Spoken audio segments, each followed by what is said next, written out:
Ok, muy buenas, hermanos. Continuamos con el avance de psicología comunitaria. Ya continuando con nuestra clase, quisiera darles algunas cuantas indicaciones previas para antes de continuar con el avance.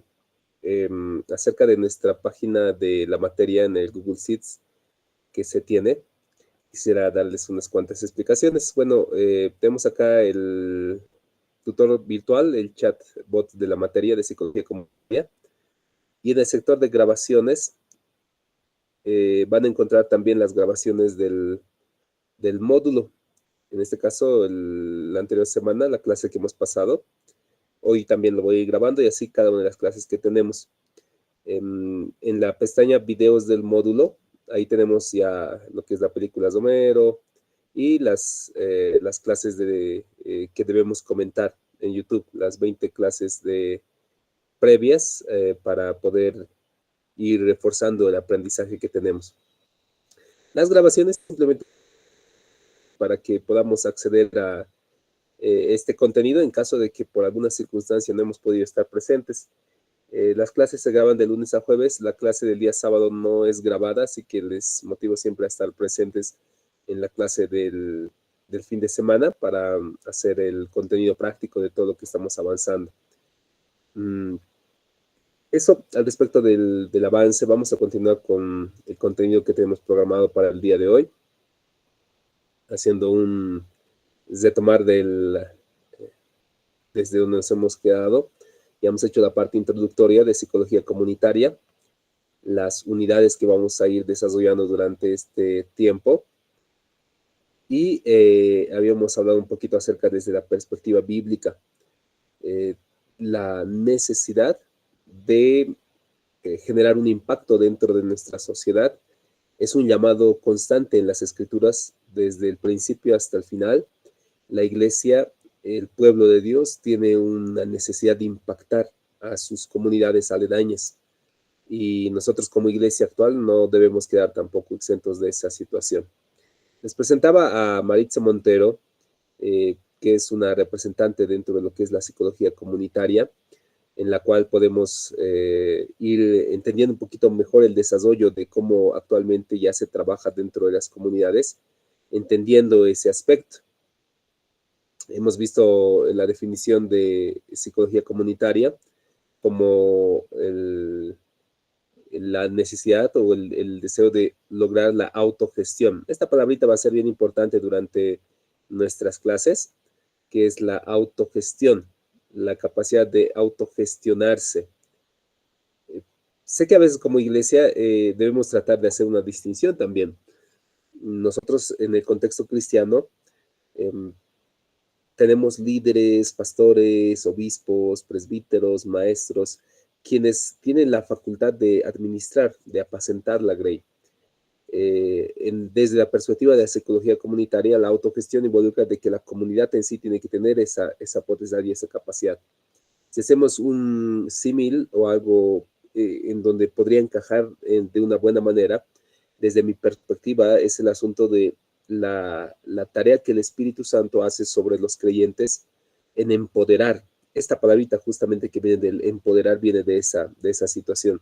Esta situación en donde el Espíritu Santo trabaja en el hombre y lo empodera para hacer él en las tareas. Recuerdo cuando el Señor le decía a sus discípulos, si no van a poder hablar, si van a tener dificultades para predicar o enseñar, recibiréis el poder del Espíritu Santo y Él les va a decir qué es lo que tengan que decir. Él les va a recordar las cosas que tengan que hacer.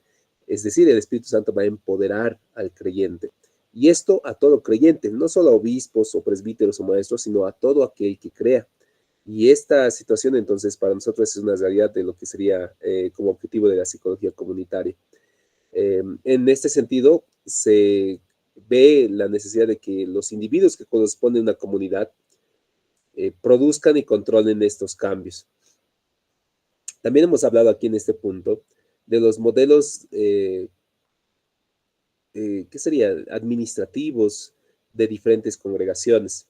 No vamos a ahondar mucho en este detalle, porque yo sé, queridos pastores, que en lo hermoso de nuestra carrera y también de este grupo que tenemos, que hay una diversidad. Creo que ustedes como grupo en especial han sabido comprender con cabalidad la unidad que puede tener la iglesia en medio de su diversidad. A nivel administrativo, las congregaciones suelen dividirse en diferentes modelos. Los tradicionales son el modelo episcopal, donde el liderazgo es identificado desde inicio, desde su origen, y va heredándose o va delegándose de generación en generación. El modelo episcopal, un claro ejemplo, es el modelo católico, donde hay un liderazgo y va heredándose, es decir, el papado. Ese es un modelo episcopal. Suele haber modelos congregacionales donde la congregación, el pueblo en sí, y hay modelos mucho más tradicionales, por ejemplo, como una línea que hay entre los amigos, que, perdón, estoy congestionado.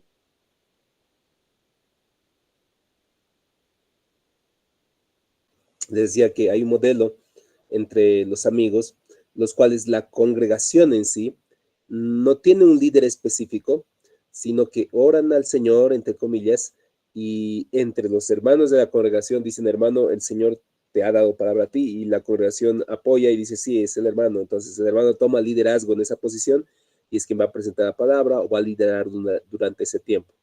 Un modelo similar es el modelo representativo también que manejan muchas congregaciones tradicionales, donde eligen a sus líderes de forma democrática por votación o por voto y consideran de que la votación es la manifestación de la voluntad de Dios. Personalmente, en las experiencias que he ido teniendo, yo pertenezco a una iglesia que es de un modelo democrático representativo. Con mayor autoridad les puedo decir qué debilidades o ventajas puede tener esto, en el detalle de que puede burocratizarse mucho algunos detalles como delegaciones, ascensos o quién sabe, dar cierto poder o autoridad, y puede volverse incluso un plano bien político. Hay iglesias que tienen esta dificultad donde prácticamente se vuelve una especie de batalla campal política por ejercer ciertos cargos o puestos jerárquicos. Eso puede ser una gran desventaja en ese sentido. La ventaja posible es que al ser democrático, el pueblo participa y tiene las posibilidades también de llegar a cierto nivel de autoridad, pero también puede volverse eso una desventaja en el proceso. Desde el plano episcopal, también tiene mucha ventaja en el sentido de que al tener una administración centralizada, el líder puede organizar de mejor manera su ministerio. Una desventaja es que muchas veces suelen quejarse en el hecho de que no se les da oportunidad a algunos hermanos que tal vez tienen esa predisposición al no ser cercanos al líder episcopal.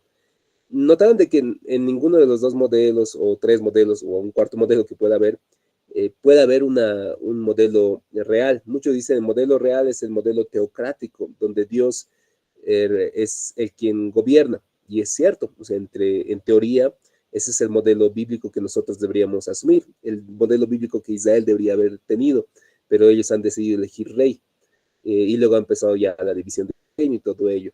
En el Nuevo Testamento, igual de la misma manera, deciden elegir a un sucesor para Judas y igual viene un modelo similar. Entonces, en lo posible, nosotros como ya personas que se están formando de manera académica en la administración y liderazgo pastoral, tenemos que ser muy sabios. Si pertenecemos a una congregación en la cual es un modelo episcopal bien marcado, dar la oportunidad también a nuevos liderazgos para que puedan representar dentro de la iglesia. Si pertenecemos a un modelo democrático representativo, evitar que pueda politizarse todo el movimiento cristiano y en lo posible facilitar de que el llamado al servicio realmente eh, sea apoyado por esta democracia. Me llamaba la atención la participación de algunos de ustedes en la anterior clase que decían el hermano que había sido electo como maestro, creo, en una congregación y le preguntaron, ¿y quería ser electo? Bueno, yo no quería, pero ¿qué voy a hacer? Más o menos. Y es verdad, yo analizando en algunas circunstancias, muchos hermanos tienen esa realidad, o sea que esa representación que la comunidad le da, muchos lo asimilan como voz de Dios y lo asumen con mucha hidalguía y mucha responsabilidad. Pero cuando algunos tal vez ya lo ven como una carga, no es saludable para la iglesia, no va a ser algo que beneficie a toda la congregación. Por eso hay que equilibrar el llamado que el Señor nos da de un aspecto espiritual a todos, sean episcopales, democráticos. Hay un llamado espiritual que tenemos, y reforzar ese llamado con una democracia, o reforzar ese llamado con una delegación de autoridad de parte de de quien nos da cobertura, es, creo, un mejor camino para nosotros. Entonces, en la psicología comunitaria, lo que se intenta es que los individuos se autogestionen, tengan esa posibilidad, y las comunidades puedan trabajar de una manera más organizada también. Hemos visto un poquito del detalle de los psicólogos comunitarios, que siempre van a trabajar en comunidades diversas, y eso a veces cuesta entender. Creo que algo que se debe diferenciar mucho dentro de las iglesias es el asunto de la unidad, que es muy diferente a la uniformidad. La uniformidad involucra de que todos pensamos igual, todos nos vestimos igual, todos hablamos igual, todos cantamos igual, todos interpretamos igual. O sea, eso es uniformidad. Todos así como soldaditos tenemos que estar.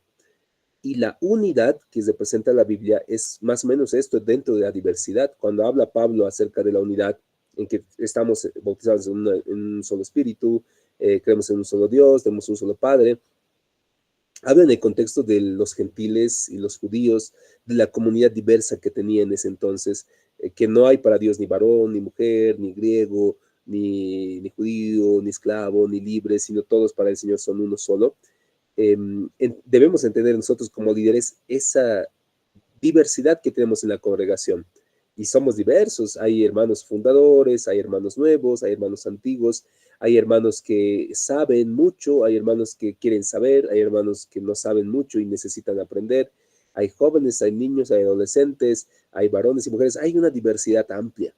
El desafío del líder es tratar de que todos puedan estar de alguna manera satisfechos con la enseñanza, con el aprendizaje.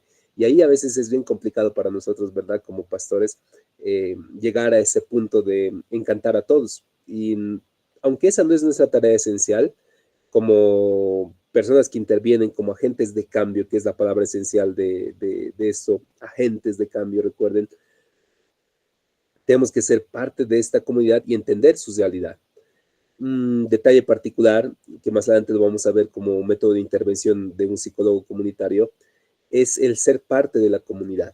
Porque al ser parte de la comunidad, tienes tú la posibilidad de ver su realidad, entenderla con cabalidad, y en base a ese entendimiento, empezar a hacer cambios también, empezar a hacer propuestas. Pero si yo vivo en un espacio, en un punto en donde no comprendo bien la realidad de los demás, me es muy complicado que pueda ayudarles en su proceso. Recuerden lo que dice en Filipenses, ¿verdad? Que el Señor mismo se hizo hombre, se despojó a sí mismo, habitó como nosotros, como hombre, y al entender esta realidad humana, nos pudo comprender con mayor cabalidad cómo nosotros vivimos en esta humanidad. Un pastor, un líder, mm, muchas veces los hermanos nos ponen en sitiales donde nos hacen escapar de nuestra realidad, entre comillas. O sea, cuando no nos permiten servir, no nos permiten ni servirnos, ni atender, ni lavar, y a veces no, no, pastor, un asiento especial para ti, o no, pastor, un cuarto especial para ti. Me es más difícil para mí entender la realidad del pueblo, comprender cómo han dormido en la noche del campamento, porque yo tengo un cuarto especial y ellos han dormido en carpitas y les ha caído el frío y les ha hecho mucha lluvia, y en la mañana yo les voy a enseñar en el devocional y les pregunto, hermanos, ¿por qué están así? ¿Por qué no están cantando con gozo? ¿Dónde está el gozo de su salvación? Yo no he podido vivir su realidad, y en esa diferencia de realidad es muchas veces donde podemos cometer errores. Vamos a ir aprendiendo algunos métodos también para poder estar más a la par dentro de este contexto. ¿Qué dice Mateo 5, 13, 14? Tú eres la sal y la luz de este mundo. Debemos ver esa realidad. Me da un minutito, por favor.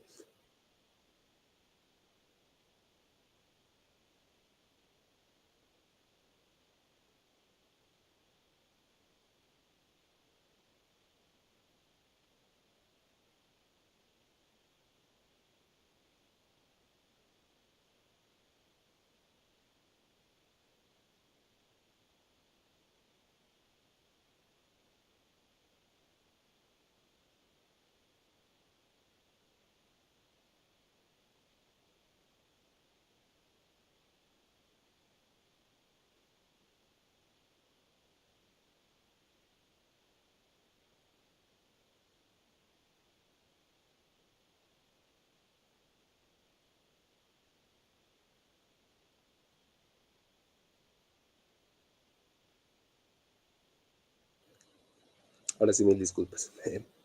Les iba diciendo de que nosotros somos la sal y la luz en este mundo.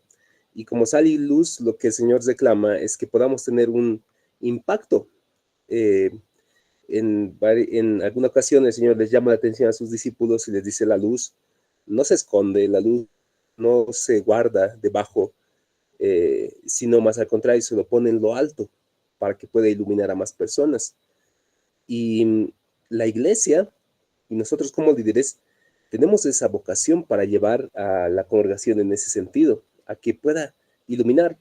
Y iluminar a la gente no solo involucra en la predicación del Evangelio, que es la esencia, claro que sí. Nosotros tenemos que predicar el Evangelio. Pero ante ello, recordemos que en el ministerio de Jesús, el trabajo de los milagros de sanidad, el trabajo de la alimentación, la enseñanza, la administración, el compartir con la gente, es un aspecto muy social. O sea, si bien el Señor les enseñaba lo que es el reino de los cielos, compartía las necesidades de la gente. Nosotros como iglesia, si bien estamos enseñando el reino de los cielos, predicamos el Evangelio, debemos compartir con la gente así como el Señor lo ha hecho. Les comentaba que la iglesia primitiva también tenía esa misma realidad. La iglesia primitiva, el primer conflicto que van a tener no es por causas administrativas de dónde va a ser el templo, qué tamaño va a ser, qué forma va a ser, o qué color vamos a pintar, o cómo va a ser el logo, si vamos a hacer un campamento. No, no, la iglesia, la situación que estaban atravesando era cómo vamos a servir mejor a las viudas, cómo vamos a servir mejor y de manera más efectiva, sin descuidar lo que es importante para nosotros, que es la predicación del Evangelio. Y ese es un llamado importante.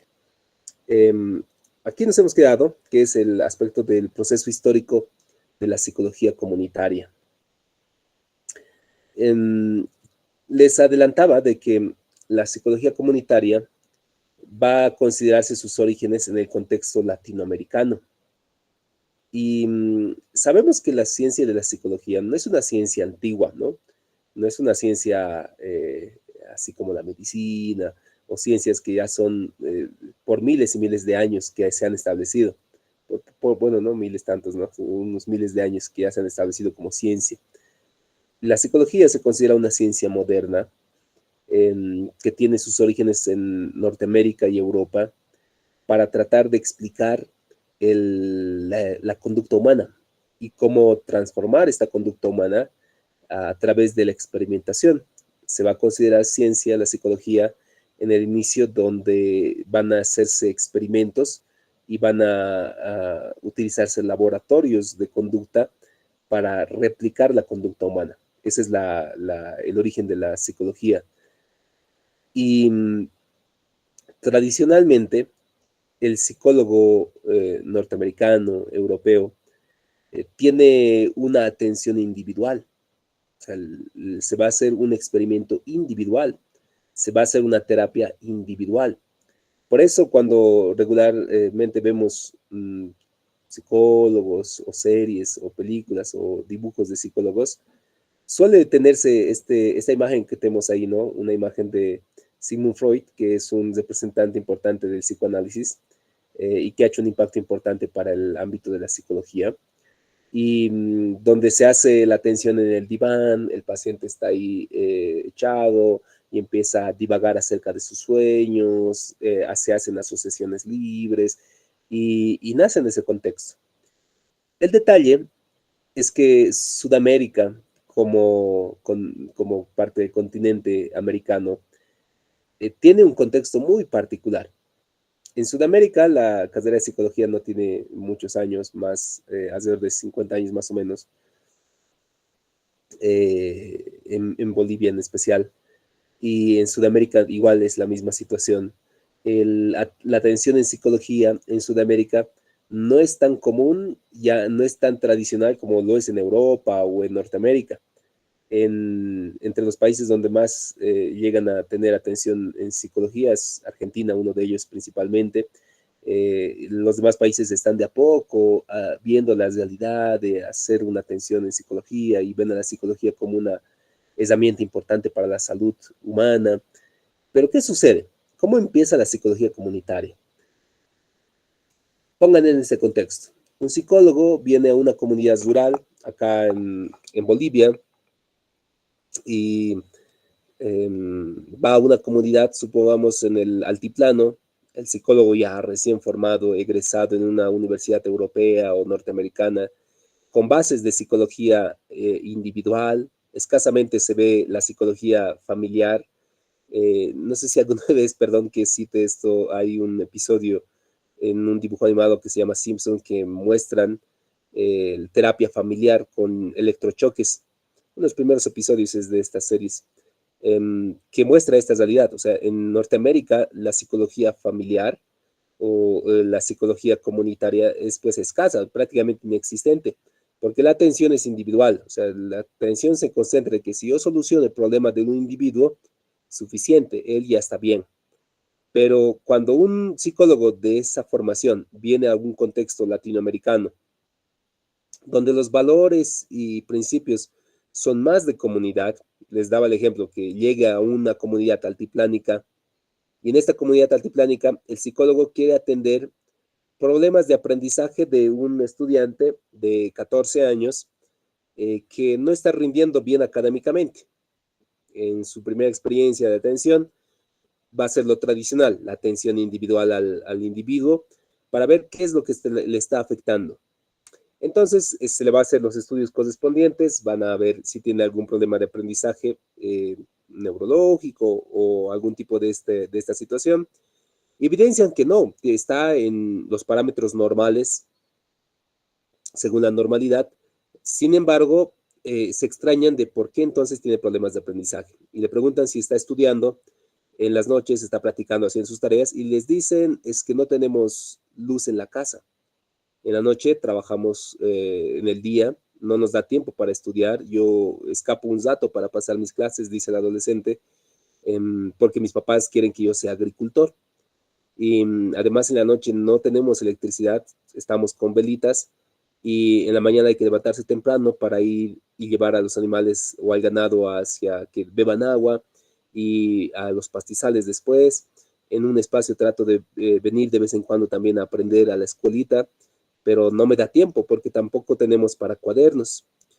Entonces el psicólogo comunitario, que va a empezar ya a hacer psicología comunitaria, el psicólogo en sí, se encuentra pues una encrucijada, porque no había sido solamente atender al individuo en su problema de conducta humana, porque puede estar en los parámetros de normalidad en su coeficiente intelectual, puede estar en los parámetros de normalidad en su desarrollo personal, pero cuando se hace un análisis exhaustivo de su comunidad, se nota de que tiene problemas porque no tienen acceso a servicios básicos, ni agua, ni luz, tiene que trabajar desde temprano y además de ello, la comunidad misma considera de que los estudios no son necesarios, que es más importante saber cuándo se debe sembrar, cosechar y en qué tiempos hacerlo, conocer los estadios de los climas, conocer las enfermedades en los animales, cómo curarlas. Eso es más importante que saber leer y escribir, que es pues la realidad justamente que Latinoamérica vivía en ese entonces, cuando va a empezar la psicología comunitaria. Entonces, el psicólogo va a tener que adaptarse ante esta situación. Los psicólogos que van a venir a Sudamérica, que van a ser pioneros tal vez en el trabajo de la psicología, o van a tener que centrarse en espacios urbanos y proponer la psicología tradicional, o van a hacer su ejercicio de psicología, pero en espacios de comunidades, no solo en Bolivia, sino en todo el contexto latinoamericano, las favelas en Argentina, en Brasil, las villas en Argentina, las comunidades eh, eh, periféricas en Perú. Cada una de estas comunidades tiene necesidades, o sea, el individuo tiene problemas, sea problemas de pareja, supongamos que puede ser, y vas a querer atender al individuo, pero no solo había sido el problema del individuo, había sido el problema de la comunidad en sí. No había sido solamente que el individuo tiene problemas, sino toda la comunidad está relacionada en el problema. Y que si yo quiero mejorar al individuo, tengo que mejorar su comunidad. Que si yo quiero que este estudiante estudie, se tecnifique, aprenda conocimientos, necesito que la comunidad comprenda que esto es una necesidad. Pero cuando yo voy a la comunidad y le digo a la comunidad, compañeros, hermanos, no sé cómo quieran decirles, este estudiante necesita aprender a leer y escribir. Toda la comunidad va a decir, no, la necesidad que tenemos, hermano, es que nuestros bovinos, nuestro ganado mejore, tenga más leche, que nuestra papa produzca más, que nuestra cebada crezca más. Eso es lo que necesitamos. Esto de escribir y leer no es tan importante. Entonces, el psicólogo va a tener que empezar a hacer proyectos para capacitar, para concientizar, para generar cambios en ellos, porque si yo les vengo y les digo, ustedes tienen que cambiar en esto, la comunidad me va a resistir al mensaje que yo les doy porque estoy diciéndoles implícitamente que lo que ustedes están haciendo está mal. Entonces, yo tengo que ser estratégico para ser parte de la comunidad, vivir en medio de la comunidad, entender su realidad, saber lo que están viviendo día a día y por qué ven que la producción de papa y la leche y la agricultura es tan importante para ellos. Cuando yo vivo con ellos, entonces entiendo su realidad y ahí recién voy a empezar a influir en medio de su comunidad, voy a ser un agente de cambio y empezamos a hacer proyectos. No los voy a hacer yo, sino voy a empezar a empoderar a la gente para que ellos empiecen a hacer proyectos de aguas, proyectos de riego, proyectos de mejoramiento bovino, proyectos de instalaciones eléctricas. Ellos tienen que empezar a hacer, porque cuando ya ellos empiecen a hacer este tipo de proyectos, solitos van a ir impulsando y van a llegar al punto donde tal vez me motivó llegar a la comunidad, de que los estudiantes empiecen a mejorar. Ellos van a ver la necesidad de que un estudiante capacitado pueda enseñarles a hacer proyectos, a buscar fondos, a buscar patrocinadores, a hacer mejor su realidad. Entonces, ellos tienen esa posibilidad cuando alguien hace intervención en comunidades. Más o menos, haciendo una enseñanza didáctica, es como ha nacido la psicología comunitaria en Latinoamérica. Es diferente, evidentemente, ya que la psicología tradicional norteamericana, europea, regularmente es más centrada en el individuo. O sea, si uno ve esta psicología anglosajona, es más centrada en el individuo, incluso es mucho más teórica. O sea, se ha hecho ya evaluaciones, se ha hecho aplicado el método científico, y entonces se centra más en tratar de modificar la conducta humana, en tratar de hacer olvidar, quién sabe, el trauma, en tratar de que el individuo pueda enfocarse simplemente en su cambio individual y eso hace que sea muy limitado para nuestro contexto sudamericano. En cambio, la psicología latinoamericana se trata de involucrar mucho más a la comunidad. Se trabaja mucho más con el compromiso, con concientizar a la gente.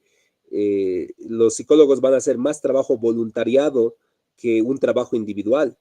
Por eso tal vez en el contexto sudamericano el psicólogo no llega a posicionarse mucho económicamente, al igual que un médico, porque su trabajo es más voluntariado dentro de las comunidades, tanto en comunidades religiosas, en comunidades rurales, y este sentido hace que él sea simplemente un agente de cambio para que los sujetos, para que los que participan en la comunidad sean constructores de su propio cambio. Incluso desde este modelo van a empezar los movimientos revolucionarios. Estoy ahí, todavía sí, ¿no ve? Van a empezar los movimientos revolucionarios que eh, van a formarse como partidos políticos, van a formarse como agrupaciones ciudadanas, van a establecerse como líderes políticos, nacen ahí. O sea, si uno puede decir, ¿por qué hay tantos movimientos comunitarios en Sudamérica? Entre ellos en nuestro contexto, un movimiento al socialismo, movimiento indígena Pachacútec, este tipo de movimientos eh, impulsados por líderes o autoridades originarias o campesinas. ¿Qué ha sucedido? ¿Quién los ha motivado? ¿Quién los ha formado? ¿Quién los ha incitado a ser parte de su gestión de cambio? Y probablemente mucho tiene que ver aquí la intervención de trabajo social en comunidades, la intervención de los psicólogos comunitarios en comunidades para empoderarlos. Y eso ha hecho que ya vayan ganando un terreno político, vayan estableciéndose como gobierno, para bien o para mal. Quién sabe si hacemos una evaluación crítica, puede decir si han cometido muchos errores probablemente han ido afectando incluso una economía nacional, pero sí también hay ciertos aciertos como la valorización, la limitación de la discriminación. Alguna vez yo les comentaba en clase, recuerdo un hermano anciano ya, no sé, habrá superado más allá de los 70 años, y me decía, yo, pastor, recuerdo cuando era niño, en la Plaza Murillo no me dejaban entrar, yo estaba con mis abarquitas y mis busitos, y me decían, no puedes entrar tú aquí, indio, tienes que irte por la calle, y me botaban así, decían. Y es cierto, ¿no? Tal vez este empoderamiento que se ha hecho a las comunidades ha hecho que exista un sentido de igualdad. Sin embargo, lamentablemente ocurre de que tal vez se menosprecia también entonces a quien se forma, se menosprecia a quien se ha capacitado, se ha preparado, y solo ya involucra el empoderamiento de dirigentes, de líderes sindicales, y eso también tiene una desventaja, porque el que se ha formado, el que se ha especializado, el que tiene tal vez una especialidad en administración, en ingeniería o en algún tipo de zama que va a potenciar una empresa, va a potenciar algún tipo de institución, quedas delegado porque alguien tiene un poder dirigencial. Entonces, eso tal vez puede ser una desventaja, pero estos movimientos nacen justamente en ese sentido, en el empoderamiento que a través de la intervención social ha ido realizando en comunidades rurales y ha ido formando líderes, porque en todo ese proceso de formación que tiene alguien que interviene, se le capacita pues en liderazgo, en oratoria, en proyectos, en política. Si hacemos un análisis frío, hace, hace un siglo por lo menos, las comunidades, su fin, su objetivo, su meta como comunidades rurales era mejorar su producción, mejorar su ganado, y era lo que anhelaban, era la perspectiva que tenían.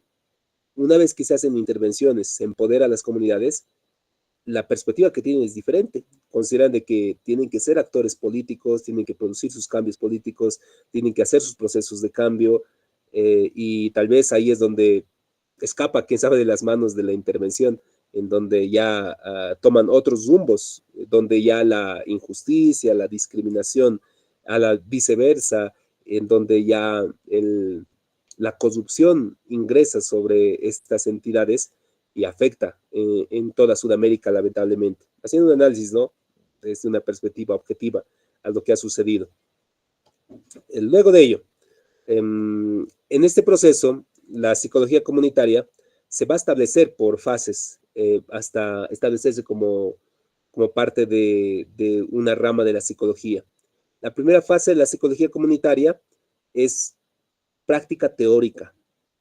Como no se tiene un método, como el psicólogo anglicano o el psicólogo norteamericano llega a un contexto comunitario donde al intentar hacer un cambio en un individuo no tiene resultados, entonces tiene que empezar a hacer a la marcha algunos elementos, hacer experiencias, experimentos, entre comillas, y ver qué resulta, qué se propone. Entonces, esta etapa de lo empírico se va a llevar a lo teórico. O sea, todo lo que lo hago práctico, las experiencias que hago, los experimentos que estoy realizando, lo voy a llevar a un plano teórico y va a empezar la etapa teórica de la psicología comunitaria. Posterior a ello, se va a ir definiendo qué finalmente hace esta rama de la psicología. O sea, porque no hacemos intervención de un individuo, se hace una intervención de toda la comunidad, que siempre vamos a trabajar, y es la parte ontológica, la fase ontológica de la psicología comunitaria. Luego de ello va a venir la fase epistemológica, donde se va a definir todo como entendemos, la manera como empezamos a practicar, la manera como empezamos a trabajar, empezamos a hacer experiencias y empezamos a definir métodos, empezamos a definir objetivos y empezamos a hacer nuestros cambios particulares. Luego viene el inicio de la etapa metodológica. Perdón.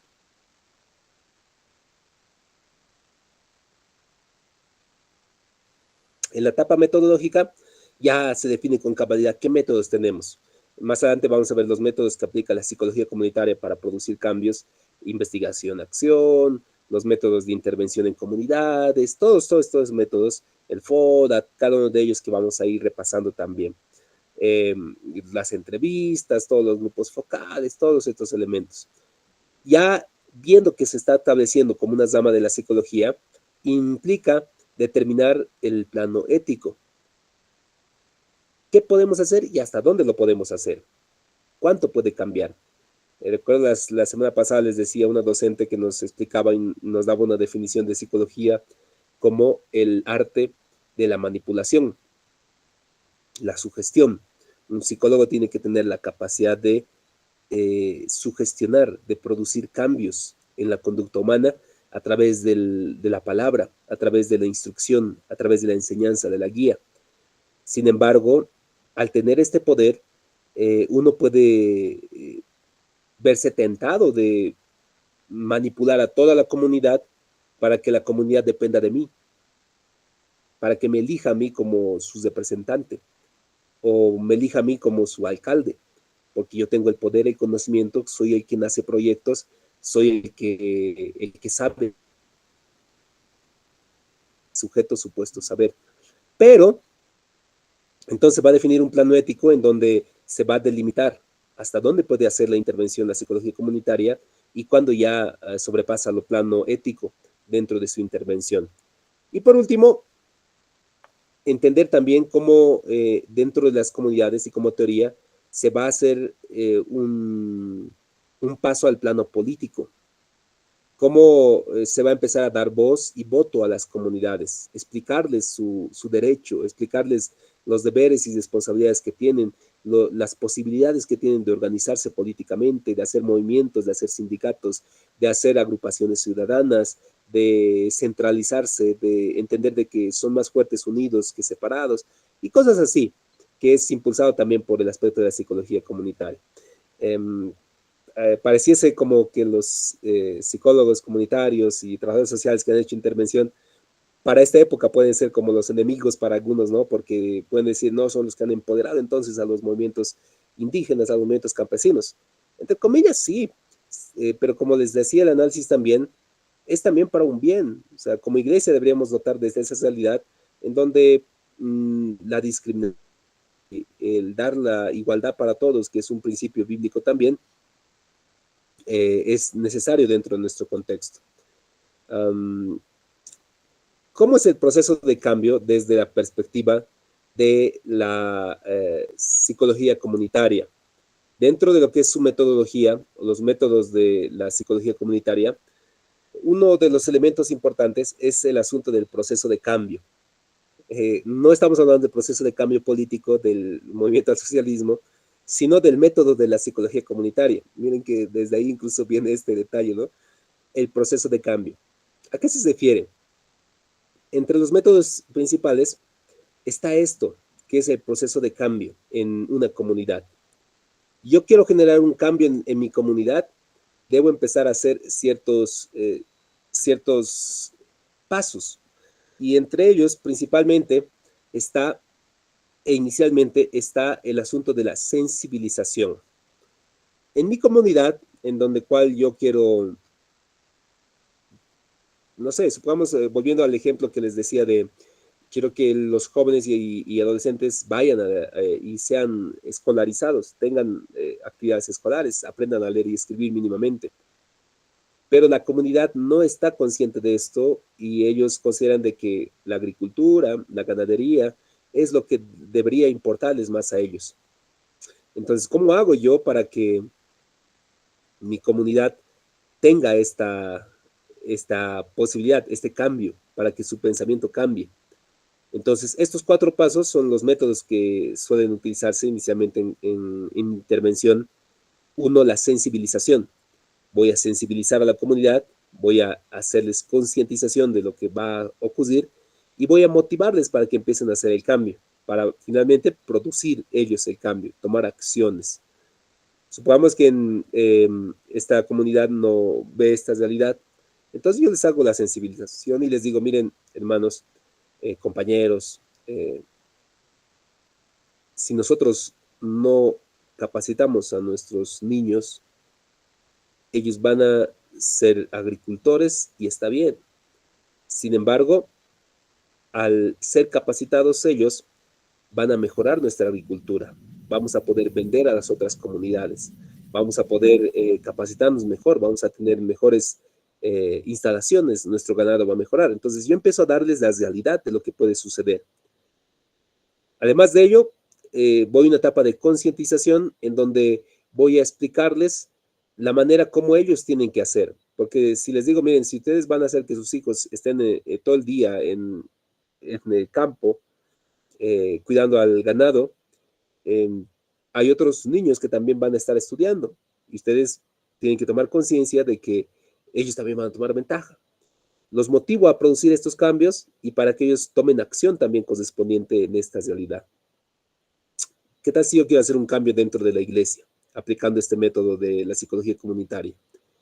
Supongamos, hace tiempo, especialmente las iglesias tradicionales, era bien complicado de que la música electrónica pueda estar en el altar. Un acordeón o un piano, un órgano, era lo divino, era lo adecuado.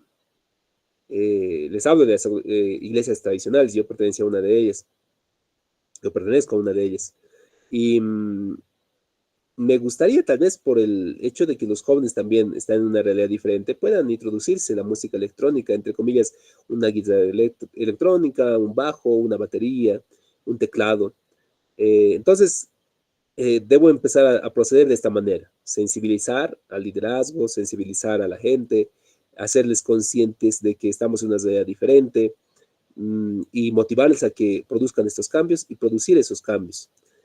Algo que, por ejemplo, yo apliqué en este par de años dentro de la iglesia es el asunto de la inteligencia artificial.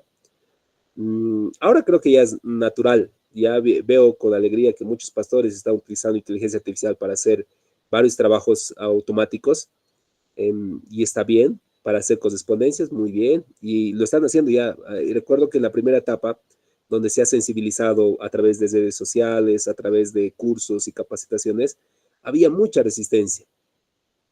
Se ha hecho la sensibilización en el sentido de que no podemos quedar relegados como iglesia, como líderes. Se ha hecho la concientización cuando ya se les ha hecho la demostración práctica de cómo puede tener resultados uno y mejorar sus rendimientos como liderazgo y efectivizar los tiempos. Y han visto que se puede, entonces han entrado en conciencia de que no está mal, entonces tanto el uso.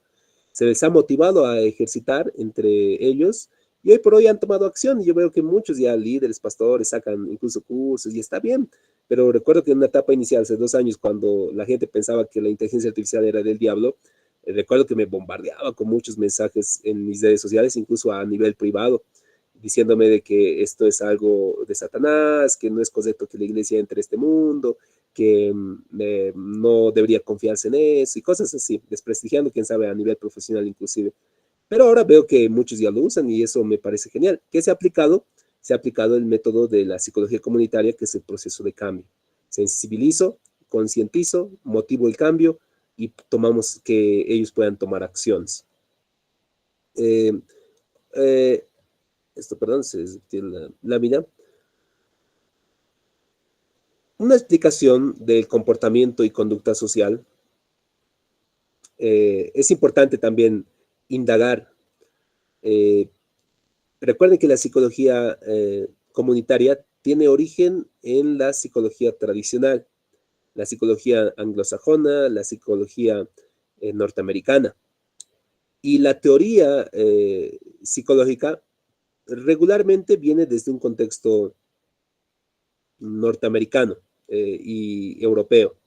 Entonces, recuerden que en psicología comunitaria, en psicología familiar, hemos visto algunas cuantas teorías de psicología. Hemos visto psicología conductista, de condicionamiento clásico, condicionamiento operante. Hemos visto la teoría sociocultural de Vygotsky, si no me equivoco, igual.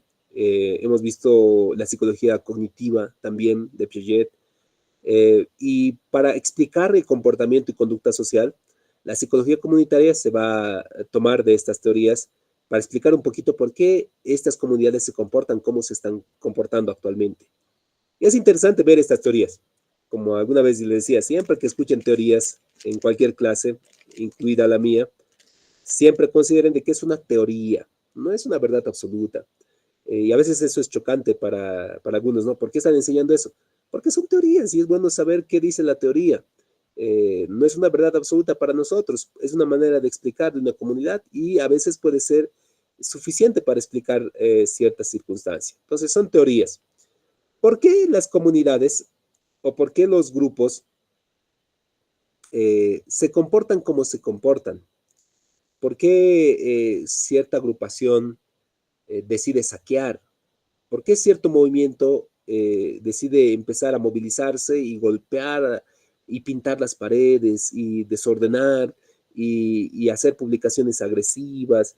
¿Por qué este tipo de comunidades se forman? ¿Por qué, por ejemplo, en el movimiento nazi, del movimiento hitleriano en la Segunda Guerra Mundial, todos los alemanes realmente estaban con esta visión de Estado? Todos realmente tenían esa perversión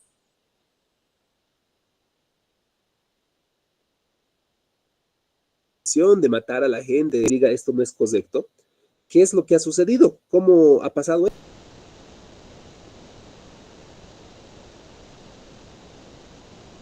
Entonces vamos a explicar un poquito desde el aspecto teórico qué es lo que ha sucedido. Una de las primeras teorías es la teoría de la influencia social. Hoy por hoy en las redes sociales hay quienes somos influencers, ¿verdad? Hay influencers masivos que tienen millares de gente a los cuales ellos influyen. Y todo lo que dicen desde consume este producto, que es lo mejor que he consumido a la fecha, hazlo y cómpralo ahora, ¿por qué no hay más? Y la gente va y compra. ¿Por qué? Porque su influencer, su TikToker, su YouTuber, su ídolo que le ha dicho que haga eso, lo va a hacer. Y esta teoría de la influencia social explica de que nosotros somos influidos por quienes observamos. Y hay dos tipos de influencia que propone la teoría. La influencia normativa y la influencia informativa. La influencia informativa es cuando nosotros vemos a alguien o vemos una persona o vemos un noticiero y vemos qué es lo que nos dicen y en base a esa información nosotros cambiamos de pensamiento, de comportamiento. Los canales televisivos, las redes sociales son, unos dicen, ¿cuál es el quinto y cuarto poder? No recuerdo, los medios de comunicación, porque lo que dicen es realmente trascendental y es peligroso. Muchos partidos de gobierno van a impulsar sus medios de comunicación o van a comprar medios de comunicación para aparentar algo, para extinguir algo, para presentar una noticia falsa, para manifestar una noticia diferente, para olvidar la noticia que está en el auge, para hacer algún cambio. Y eso simplemente a través de los medios de comunicación. Nada es aleatorio. O sea, en redes sociales, en medios de comunicación, nada es aleatorio. No es que es la noticia del momento. No, no es la noticia del momento. Es la noticia que se tiene que dar en el momento preciso para informar a la gente y cambiar algún tipo de comportamiento. Si hay algún evento, un escándalo político, regularmente se invierte mucho en economía. ¿Para qué? Para que salga el abuso de tal persona, la persona tal ha desaparecido y estamos buscándole por mucho, por aquí, por allá, y todos estamos enfocados en tal persona que ha desaparecido y tratando de obstacularizar la información en esencial que puede afectar a toda la comunidad, que puede ser lo político, lo económico, lo social. La información afecta mucho. La pandemia mucho ha trabajado los medios de comunicación, alertando a la gente y causando un pánico en la población. Sin embargo, muchos manifiestan de que la enfermedad, si bien evidentemente generaba un malestar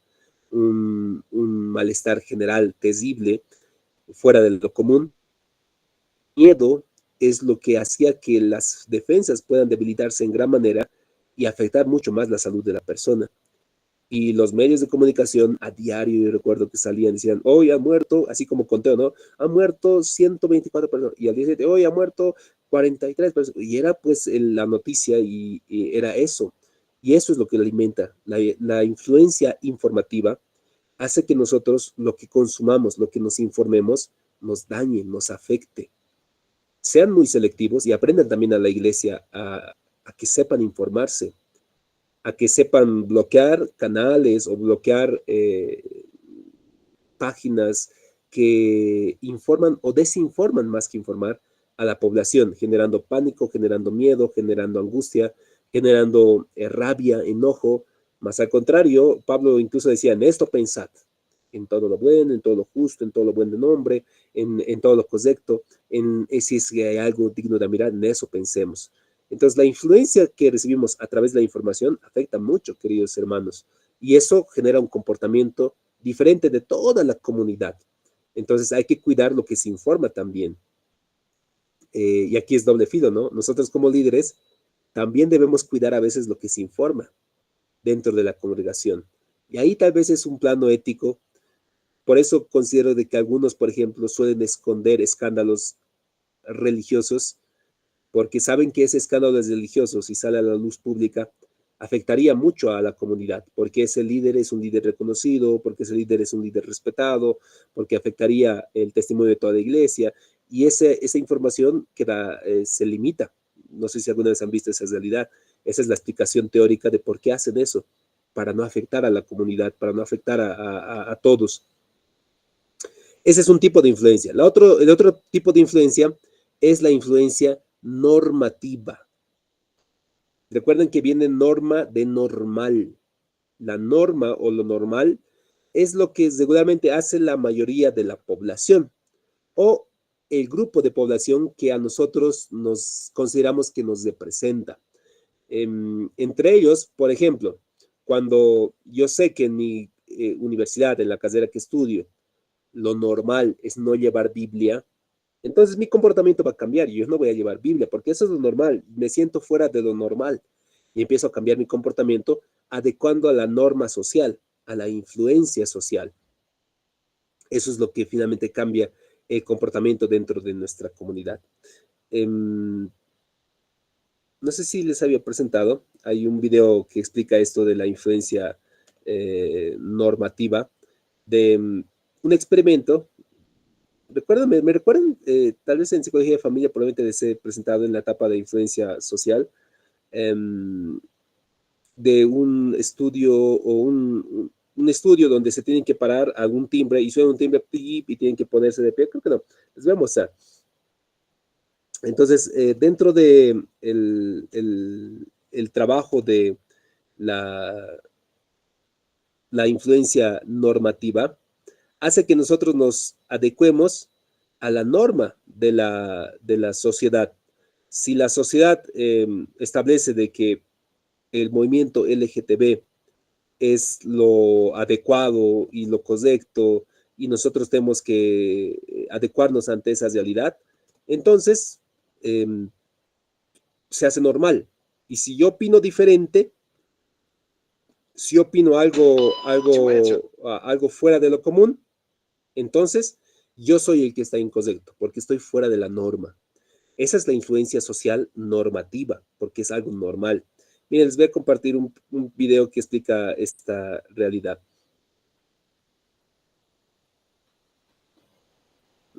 Aquí está. ¿Me van a confirmar si se escucha el sonido? That question. We set up a hidden camera experiment to see if this one.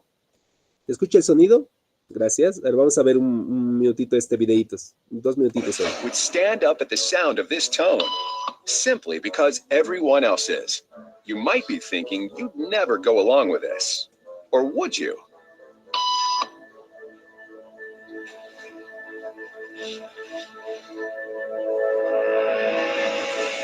After just 3 beeps, and without knowing why she's doing it, this woman is now conforming perfectly to the group. But what happens if we take the group away? Elaine, please.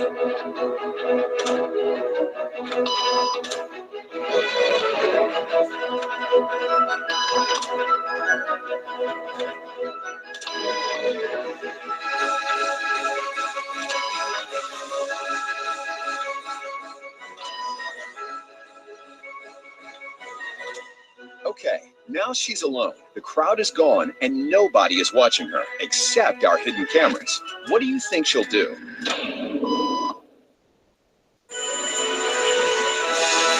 She's now conforming to the rules of the group without them even being there. Now, watch what happens when we introduce another outsider. Have a seat and they'll be out in just a couple minutes. Thanks so much.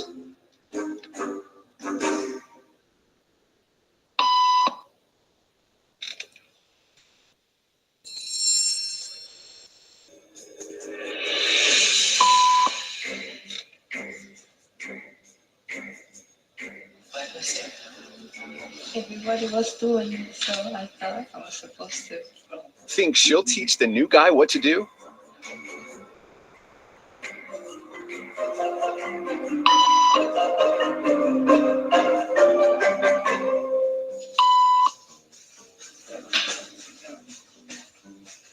We kept the cameras rolling as more unsuspecting patients arrived.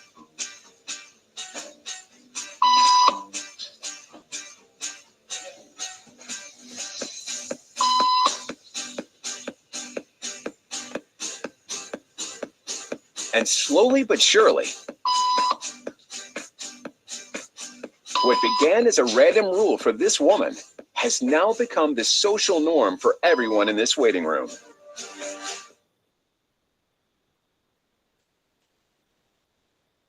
Bueno, ahí vemos cómo tal vez la sociedad queda afectada pues por lo que lo hace normal. Y nosotros debemos de conocer que como iglesia hay muchas cosas que para la sociedad puede ser normal, pero para nosotros es anormal, o sea, es fuera de la norma, porque nuestros principios son muchas veces diferentes a los principios que la sociedad propone, desde un libertinaje sexual, desde una libertad sexual y reproductiva que hace tiempo se hacía mucho énfasis para aprobar dentro de los países en Sudamérica, desde el aborto y varios temas. Debemos considerar de que como iglesia, la sociedad, la comunidad en la cual nosotros dirigimos, va a estar siempre influida, porque domingos, y si tenemos culto de media semana también, son las horas que tal vez participan con nosotros, pero luego de ello, ellos están en universidades no cristianas, están en comunidades no creyentes, en trabajos donde tienen compañeros no creyentes, y debemos siempre estar atentos a que ellos puedan estar capacitados, formados, y ellos tengan la posibilidad de saber defender su posición en un margen del respeto, en un margen con autoridad. Pedro decía que debíamos defender lo que creemos, pero con autoridad, con respeto, y de esa manera también nosotros continuar. Es una manera como se explica cómo cambia el comportamiento de muchas comunidades. Avancemos un par de teorías más, por favor. Otra teoría que tenemos es la teoría del condicionamiento clásico y la teoría del condicionamiento operante. ¿Recuerdan? Les decía, hay dos personajes en condicionamiento. El año pasado les mencionaba. Uno de ellos es Iván Pavlov y el otro de los teóricos es Skinner, quienes han hecho experimentos con perritos y con ratones, donde explican uno a través del condicionamiento clásico de que el comportamiento se puede comportar o se puede cambiar haciendo cierto tipo de manipulaciones de condicionamiento. Por ejemplo, cuando sale una noticia y vemos y dice va a haber al parecer escasez de diésel o va a haber escasez de gasolina, toda la gente, incluso la gente que no solía ir a comprar gasolina, va y hace fila para la cola de la gasolina, porque va a haber escasez o porque van a subir. Entonces, ¿qué sucede? Siempre que yo he escuchado de que va a haber bloqueo, han dicho la Central Obrera Boliviana que van a hacer bloqueo indefinido. Inmediatamente tengo que ir al mercado, tengo que ir a comprar diésel o gasolina, porque estoy condicionado de manera clásica a un estímulo. La noticia dice, bloqueo de Central Obrera, ¡pam! Se activa algo inconsciente en mí, inmediatamente tengo que ir a comprar. Eso es un condicionamiento clásico que explica por qué la sociedad se moviliza así, por qué sale, por qué están de esa manera alarmados, porque regularmente hemos visto que ante anuncios de bloqueo, ante anuncios de crisis, lo que tengo que hacer es provisionarme y automáticamente lo voy a hacer. Y eso genera mayor especulación, eso genera mayor desabastecimiento. La teoría del acontecimiento operante es la teoría que explica que a través de esfuerzos positivos o negativos, castigos o premios, se puede cambiar la conducta humana. Si yo quiero cambiar a mi grupo, puedo darles recompensas y puedo decirles, vamos hermanos, si este año a mi grupo de liderazgo les digo, no, nosotros vamos a trabajar constante y vamos a tener un crecimiento de la iglesia, vamos a irnos desde tiro todos a tal lugar. Entonces les estoy haciendo un condicionamiento operante. Si puedo aplicar un condicionamiento operante negativo, les digo, este año, hermanos, si no hay un crecimiento, los vamos a tener que remover de su cargo de liderazgo. Entonces estoy utilizando un condicionamiento operante para cambiar la conducta de este grupo, la conducta de esa comunidad. Cuarto, la teoría del aprendizaje vicario. ¿Cómo aprendemos?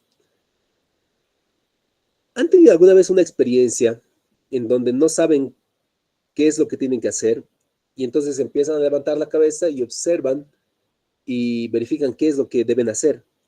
Por ejemplo, si están en una mesa ejecutiva y les invitan porque ustedes son principales autoridades y no tienen muchos conocimientos del manejo de etiqueta y protocolo de los cubiertos y cómo utilizarlos, lo que hacemos es observar a quien parece que sí sabe y tratas de imitarlo. Ves cómo levanta la copa más alta y tomas lo mismo y haces lo mismo.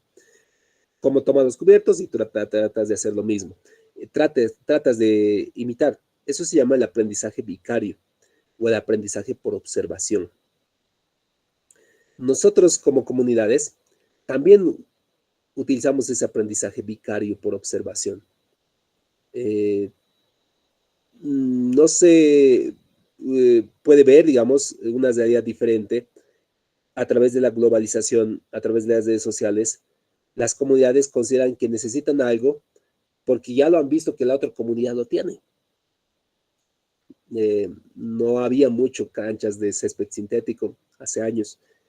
Y luego se ha visto que había muchas comunidades que sí las tenían y todos después ya querían tener su cancha de césped sintético. Por observación, de hecho, no, nosotros igual necesitamos esto y queremos eso.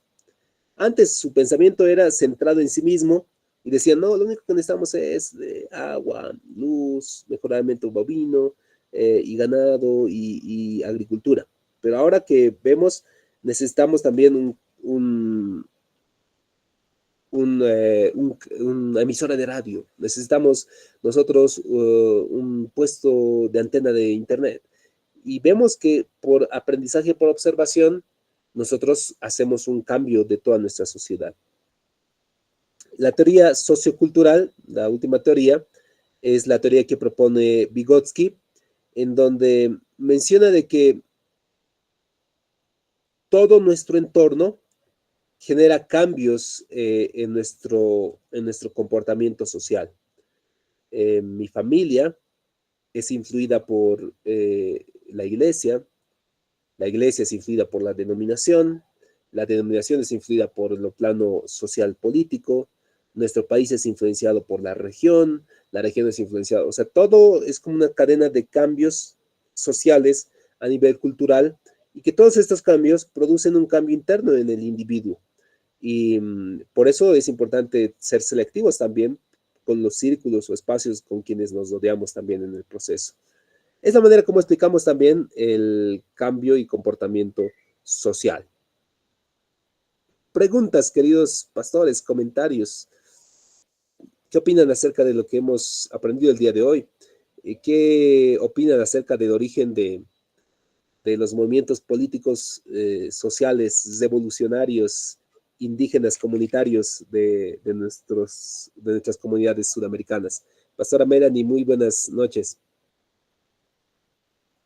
Buenas noches, licenciado, igualmente a mis compañeros, buenas noches. Creo que es una historia muy interesante, ¿no? De cómo este tipo de agrupaciones y cómo es que a través de los tiempos pueden llegar a afectar tanto también a la conducta, bueno, de manera personal, pero de manera personal e individual, pero también de manera social, ¿no? La verdad no conocía mucho cómo se movía este tema de los grupos políticos, inclusive del tema de los grupos sociales. Entonces me parece interesante porque nos sirve también como nosotros, como líderes en liderazgo pastoral, pues nos ayuda muchísimo a saber cómo es la dinámica de cómo se mueven y también ya que estamos nosotros encaminados a poder hacer cambios en sociedad, saber también cómo estos influyen y cómo es que también el tema de las redes, el tema de la influencia de los medios de comunicación causa tanto impacto en las personas, ¿no? En base a cómo operan en razón de la psicología de las mismas. Entonces, creo que es muy importante que conozcamos y que veamos hacia afuera. Es un tema que es prácticamente social, ¿no? Es algo que debería importarnos mucho, así que me ha parecido muy interesante. Gracias, licenciado. Amén. Hay una antropóloga, eh, tal vez la han visto ustedes en redes sociales, es la eh, Speedy, doctora Speedy, a ver, ¿cuál es su nombre específico? Es la doctora Alison Spedding, antropóloga investigadora de la UMSA. Ella tiene sus cocales en los Yungas, actualmente es parte de la dirigencia, pero en 1991 ella ha iniciado su trabajo en las comunidades yungueñas. Em, Tal vez la han visto, a ver, voy a buscar una imagen de la... Les voy a compartir el link directamente para que lo puedan ver en el grupo. Ella justamente es más adelante vamos a ver esto de lo que es la intervención-acción. Ella es alguien que ha hecho esto, ¿no? De adentrarse en las comunidades como antropóloga, ver su realidad, entender su realidad, ha comprado su cocal, le mete al picheo con las comunidades, está ahí participando con ellos y al entender esa realidad, entonces trabaja de mejor manera con estas comunidades. Es una realidad interesante como profesionales, como incluso nosotros como pastores, como líderes, somos parte de una comunidad y entendemos mejor su realidad. Para hacer incluso evangelismos, para hacer eh, trabajos de avanzadas, de misiones, mmm, una parte importante es saber a dónde estamos llegando, eh, cuáles son sus costumbres, cuáles son sus ritos, cuáles son sus autoridades. Esos detalles son particulares. Si vemos en la Biblia, Pablo era un excelente interventor porque se adentraba en la comunidad, buscaba los lugares importantes de la comunidad, se adentraba en sus religiones, en sus costumbres, trataba de tener contactos con sus sinagogas, trataba de ver con las autoridades y personas de influencia del lugar y establecía su punto de o su misión o su avanzada dentro de ese lugar. Entonces, es un modelo interesante el tratar de hacer este paso también. ¿Hay algún comentario más, queridos pastores, hermanos? Pastor Jonathan, buenas. Buenas noches, licenciado. Buenas noches, hermanos. Bueno, para mí es sumamente interesante y creo que es muy fundamental el entender este, este estudio profundo, porque no solo delimita el comportamiento personal, condiciona muchas veces el comportamiento de una sociedad entera que puede ser constructiva o lo contrario. Es bien importante cómo ha habido siempre, ¿no? Inclusive en el lenguaje, la alienación del lenguaje, el famoso Spanglish, utilizar términos en inglés, o el mexicanismo, ¿no? Que ahora está bien de moda, que se ha hecho tendencias en redes. Y pucha, es complicado, ¿no? Porque yo a veces escucho hablar a las bobas como mexicanos, ¿no? Y es una tendencia que últimamente está habiendo. Y bueno, es el comportamiento de las redes, las masas, cómo se mueve y puede llegar hasta generar, a mí incluso, ¿no? Me da como que miedo porque es bien impactante este comportamiento. Eh, me intriga mucho ahondar más de estos temas, licenciado. Gracias. Amén. dentro de las iglesias cristianas también existe esta alienación, ¿verdad? En nuestro contexto, si hacemos un análisis igual frío, el aspecto de la cultura, que involucra esto, la música, el idioma, las costumbres, muchos de nosotros emulamos, ¿no? Lo norteamericano. Hace tiempo había la tendencia de emular lo norteamericano. Ahora creo que hay una tendencia de emular lo centroamericano, como tendencia en el ámbito de la alabanza especialmente, y en el ámbito incluso de las estructuras de las congregaciones y todo ello. Siempre estamos observando, eso sería aprendizaje vicario. Pastor Janet, ¿cómo estás? Buenas noches. Buenas noches, licenciado.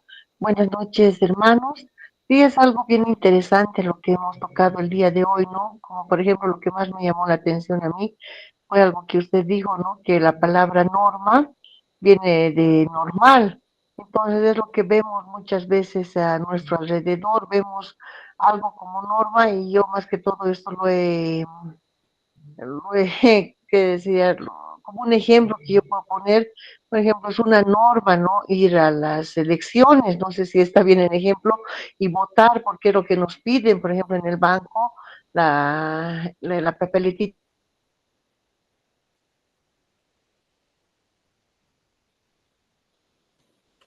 Transcurrir del tiempo y los años ya se ha vuelto como algo normal también que tenemos que hacer, ¿no? Toda la sociedad tiene que, las personas tenemos que ir, votar, porque eso nos sirve para integrarnos a la misma sociedad en todos los quehaceres o papeleos que podemos tener. Eso es lo que más me ha llamado la atención. Gracias, licenciado. Gracias, pastora. Pastor Justo, ¿cómo está? Buenas noches. Licenciado, buenas noches y compañeros o hermanos pastores, buenas noches. Yo hoy día, en la mañana, acabo de inscribirme, no estoy al tanto, pero lo que yo he escuchado ahorita, por ejemplo, había entrado, en el proceso de cambio, más que un comentario, es una pregunta, ¿no? En el proceso de cambio, sensibilización, concientización y motivación y acción. Y estas cualidades debe tener un liderazgo pastoral, licenciado. Amén, pastor. Las clases que tenemos están grabadas, por si acaso, van a poder acceder, tal vez han llegado algunos un poquito tarde. Este es un método que se utiliza dentro de lo que es la psicología comunitaria para producir cambios dentro de las comunidades. Hay una etapa de sensibilización, hay una etapa de concientización a la comunidad, hay una etapa de motivación para que produzcan cambios y hay una etapa de acción para que ellos empiecen a producir los cambios correspondientes. Eso, pastor. Gracias, licenciado. Bien, pastor Félix, ¿cómo está? Buenas. Buenas noches, licenciado y compañeros también. Yo quiero solamente destacar este punto, el último punto, ¿no? Donde ha tratado sobre comportamiento social, ¿no? Estaba escuchando muy atentamente las 5 teorías: teoría de la influencia social, la teoría del condicionamiento clásico, la teoría del conocimiento operante y también la teoría del aprendizaje vicario, ¿no? Lo que me llamó la atención es la última teoría sociocultural, ¿no?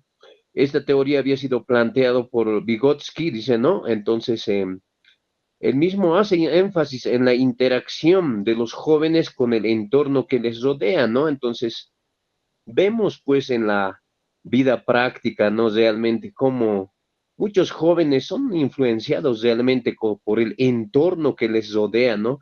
La moda, la música y demás situaciones, ¿no? Entonces, entendemos el desarrollo cognitivo como el resultado de un proceso multicasual. Eso es lo que dice este psicólogo Vygotsky, ¿no?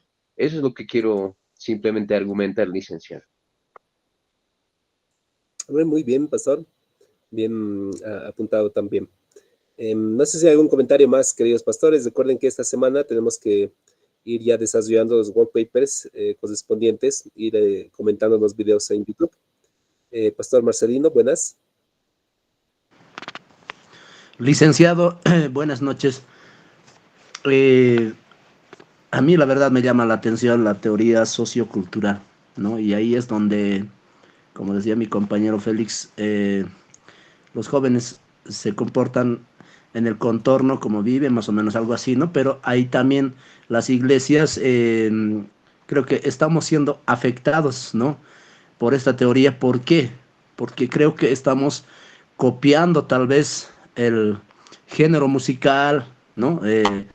De lo que el mundo nos ofrece y eso lo estamos usando dentro de las congregaciones y es más, yo pienso que está perdiendo esa esencia mismo la iglesia de servir a Dios a lo que era antes y actualmente en la actualidad se ve tal vez ese gozo, esa alegría que tienen ellos, ya parece, ya no parece iglesia, parece otra fiesta, ¿no?